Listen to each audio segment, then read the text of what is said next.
I'm going to stand up still, though. Oh. Go ahead and find a seat if you'd like. There's refreshments in the kitchen area. Welcome and thank you for coming. It's a kind of a wet day, and this is a very gratifying turnout.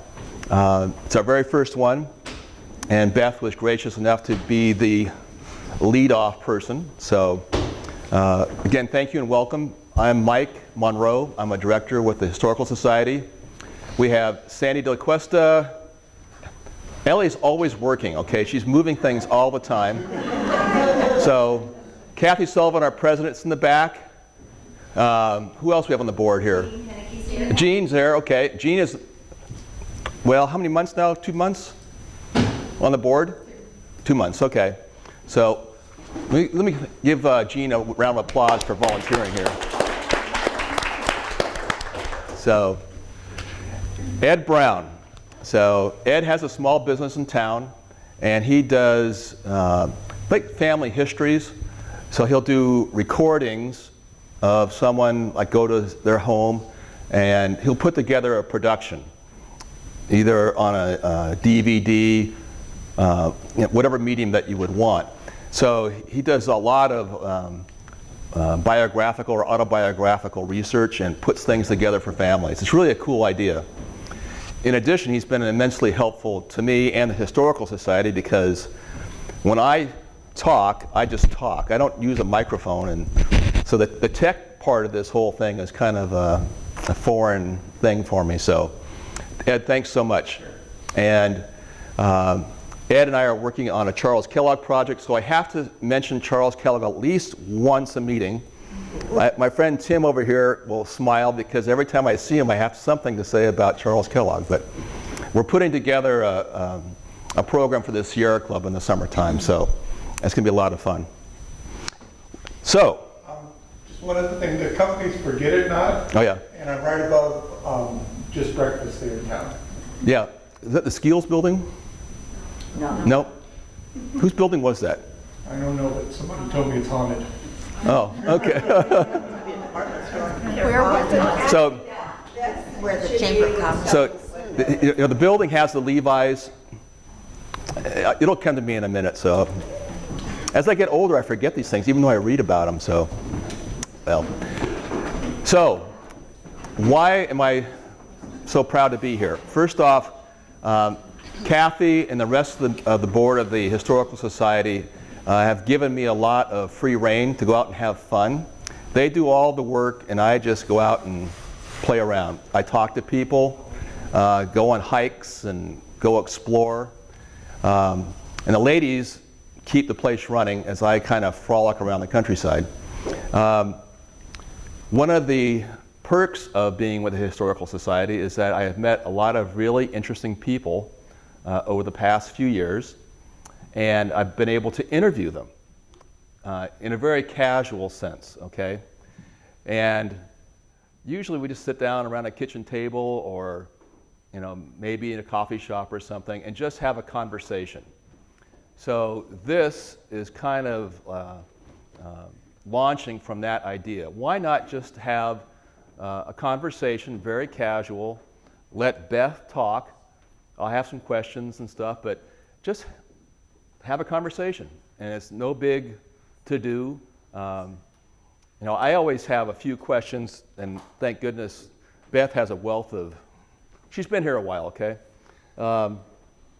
So I have some things I'm always, kind of prepared, but I want to let Beth and our guests for the next 5 months after this just have a chance to talk. The program today is about an hour or so of Beth, and then maybe half hour, a little less, of you asking questions, okay? So what's it all about? I really think that the more occasions we have to look at the history of the area, that helps us put down roots. If we keep putting roots down by maybe visiting a place or talking to somebody, it really gives me a sense, and I think everybody gets this sense of some sort of ownership or pride in the community, just because of what has come before us. So every chance I get, I like to do research, and I like to write, and I like to talk to people. And it's all based upon that. I'm not going to be moving away. We're putting roots down. We've been putting roots down for 30 years. And we just like the place that we live. It has changed over time, of course. So I always have 3 questions, though. Got my little notes here. Excuse me, I just thought of the name of that building. Yes. It was the Gould Building. Yeah. Okay. Gould. I have to think a while. So Beth, is very shy. I'll have to pry out information from her. And she's coming up, on your 29th birthday now? Yeah, at least. At least 29th birthday. Okay. So she has seen a few things over the years, but I have 3 different, what I would call conversation points that I would want to try to address. And the first one is just have Beth talk about, give you a little biography of herself. When did she first come to Morgan Hill? What motivated her to become active, involved in the community and history in particular? That's my program, so you'll hear it. Okay. Okay. And the last one, and this is the question I always enjoy tossing out, is history of value or relevancy to our community? I'm very hopeful it is. You are all here. Kathy and the rest of the board work very hard to make sure that the community values the history, the heritage of Morgan Hill.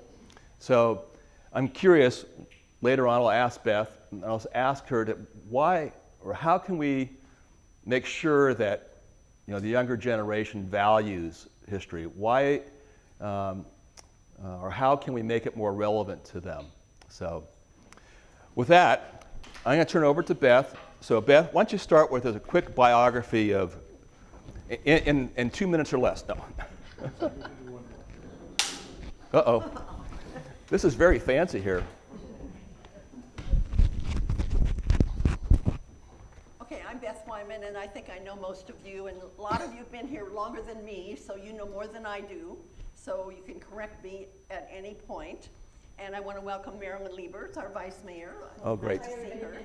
And I want to also congratulate the board of the Morgan Hill Historical Society. They do a great job. They come and set up, and they take down, and they manage everything so well. It's really nice. And it just occurred to me, I hadn't thought of telling about this before, but being in the house makes me think of Addie Walgren, who was here for at least 15 years with Walgren's Antiques. And some of you probably visited her. She was a sweetheart. She really enjoyed history. She always wished that she had enough money to fix up the building, and she never did. And she really, really liked history, and she enjoyed it. And we on the Morgan Hill Historical Society thought that she would leave the house to us. So we talked about it, and she acted like she agreed with it and all that sort of thing. And little did we know,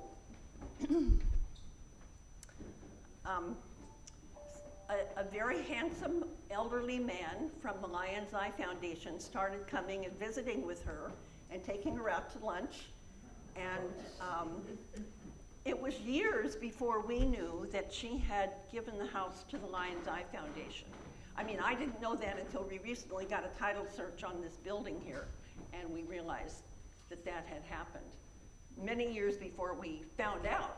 And we didn't find out until Addie died, and then we talked to her lawyer, who took everything and said, you can have this stuff, and she left a bunch of junk, in here. And it was very, what should I say? It was very disappointing.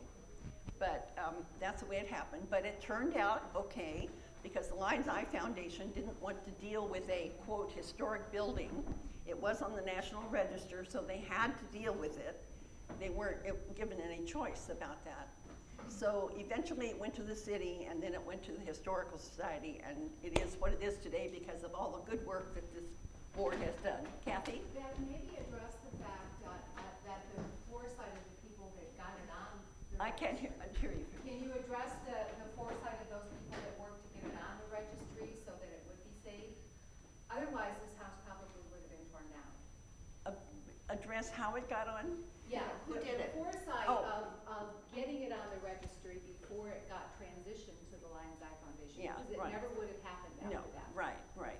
No, Mary Lou Lyon, I don't know if some of you remember her, she was very interested in history, and she just took it on herself to do it, and she wrote the application, and it went to the city, and the city actually asked me to come in and critique it, and I did, and it went to the state.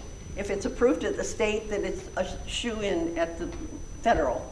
And so we got it through the state and then to the federal, and it was actually adopted and on the National Register.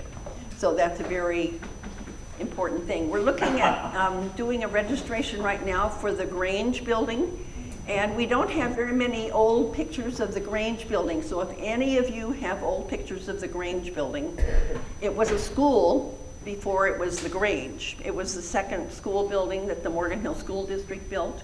And we're doing as much research as we can, but if any of you know of anywhere we could get some good old pictures of the building, we would like that. So I told you about Addie. I'm going to talk today about the tumultuous years, if you want to pass those Yep. out, of pass this. 1974 Right there. to Thank you. 1977 Pass them around. in Morgan Hill, where we had to do a whole lot of saving things. And I actually was working on my master's thesis at San Jose State at the time. I started when I was 45 years old and working and had kids and worked 3 units at a time, 3 units at night at a time until I got my 30 units. And then did my thesis, and I wrote it on the history of Morgan Hill because by that time I had lived in Morgan Hill long enough, and I thought, well, you know, this is an easy subject for me. Well, of course it wasn't an easy subject, but it was easier than something else maybe. So that's how it all kind of happened. So I'm going to just go through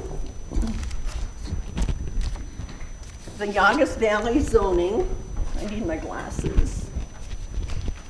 And I've had a cold, so I'm going to take some cough drops every now and then. Beginning in late 1974, Santa Clara County and the cities of Morgan Hill and Gilroy began to experience a rapid population increase that quickly reached unmanageable proportions. This impacted many areas of urban development, including zoning, public utilities, sewer capacities, and a perceived quality of life.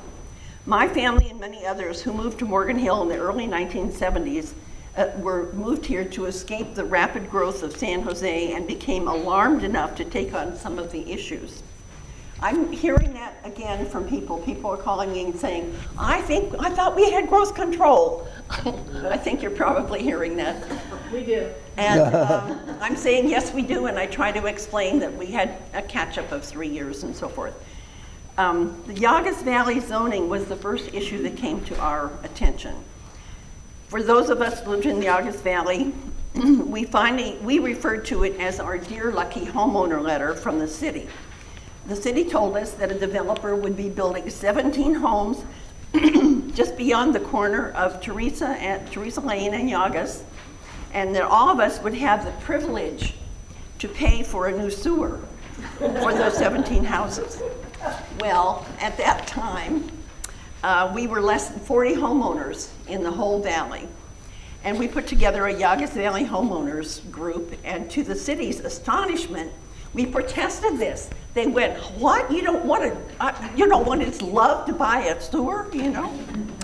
Of course, we didn't want the 17 new homes, but our primary objection was that the sitting mayor was the largest landowner in the valley with 100 acres and had, unbeknownst to us at that time, rezoned the area from rural to 4 houses per acre zoning. The proposed new sewer line would have substantially benefited those plans for the development. So we wanted to downzone the valley. You know, we didn't know this when we started out. We just got that letter. and said, pay for the sewer, and we didn't want to pay for the sewer. Then when we started exploring, at that time we didn't have computers, you know, we didn't have cell phones, we didn't have all the access to information that we have today, but we did have Vic Victorino, who was one of the homeowners, and he worked, I think, at Lockheed, and he had a secretary who would run off flyers and things like that for us. So don't tell Vic and don't tell Lockheed, but that was, anyway. This led to a year of attending city meetings and not being heard. Virginia May Days was the mayor at that time, and of course she's a woman mayor, and we all of us women like to have a woman mayor. But Virginia was really, I like her a lot, but she was one of the good old boys at that time. And so she would, and she's a lawyer. So when I would get up to talk, she would say, Mrs. Wyman, how long have you lived in Morgan Hill? As if, you know, that made any difference with what I was going to talk about. But we got over that. And we told her that we wanted to downzone the valley and that we didn't want to pay for the sewer. And actually, it turned out we didn't have to pay for the sewer because we didn't sign, you know, he didn't have enough people to do it. And he had to hire somebody else to build the sewer. They did build the 17 homes. After that, there was a City of Morgan Hill temporary building moratorium because the sewer that we own with Gilroy, that we share with Gilroy, was very, very